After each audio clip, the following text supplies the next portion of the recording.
into this inquiry, we now invite you. That which is the fundamental truth, the substantial reality, is beyond true naming. But the wise men call it the All. In its essence, the All is unknowable. But the report of reason must be hospitably received and treated with respect. The human reason, whose reports we must accept so long as we think at all, informs us as following regarding the All, and that without attempting to remove the veil of the unknowable. 1. The All must be all that really is. There can be nothing existing outside of the All, else the All would not be the All. 2. The All must be infinite, for there is nothing else to define, confine, bound, limit, or restrict the All. It must be infinite in time, or eternal. It must have always continuously existed, for there is nothing else to have ever created it, and something can never evolve from nothing. And if it had ever not been, even for a moment, it would not be now. It must continuously exist forever, for there is nothing to destroy it, and it can never not be, even for a moment, because something can never become nothing. It must be infinite in space. It must be everywhere, for there is no place outside of the All. It cannot be otherwise than continuous in space, without break, cessation, separation, or interruption, for there is nothing to break, separate, or interrupt its continuity, and nothing with which to fill in the gaps. It must be infinite in power, or absolute, for there is nothing to limit, restrict, restrain, confine, disturb, or condition it. It is subject to no other power, for there is no other power. 3. Immutable, or not subject to change in its real nature, for there is nothing to work changes upon it, nothing into which it could change, nor from which it could have changed. It cannot be added to, nor subtracted from, increased nor diminished, nor become greater or lesser in any respect whatsoever. It must have always been, and must always remain, just what it is now. The All. There has never been, is not now, and never will be, anything else into which it can change.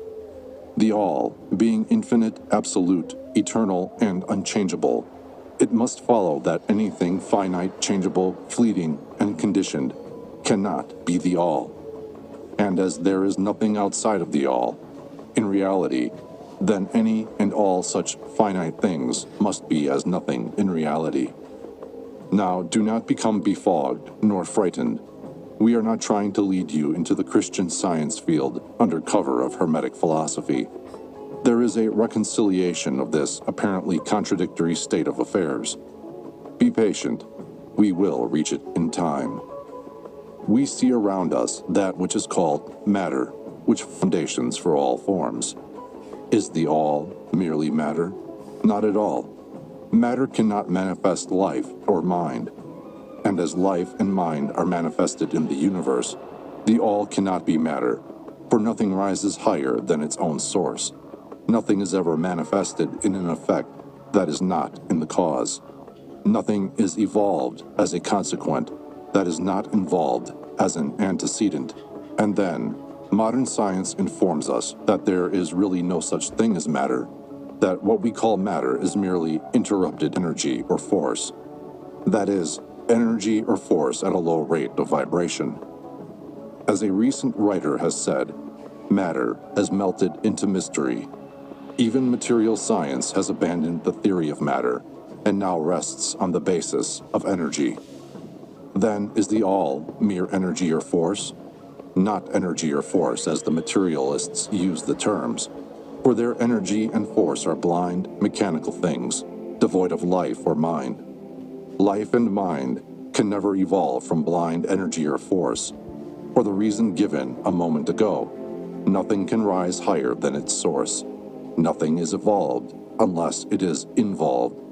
Nothing manifests in the effect unless it is in the cause. And so the All cannot be mere energy or force, for if it were, then there would be no such things as life and mind in existence.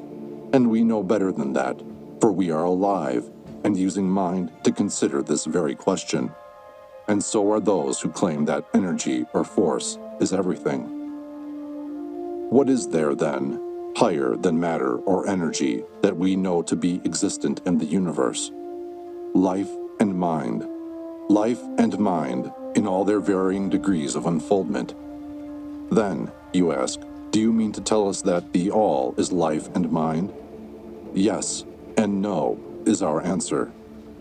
If you mean life and mind, as we poor petty mortals know them, we say no.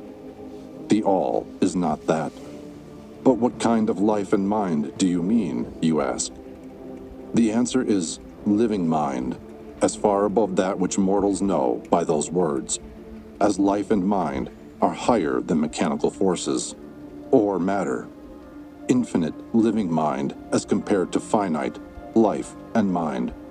We mean that which the illumined souls mean when they reverently pronounce the word spirit. The all is infinite living mind. The illumined call it spirit.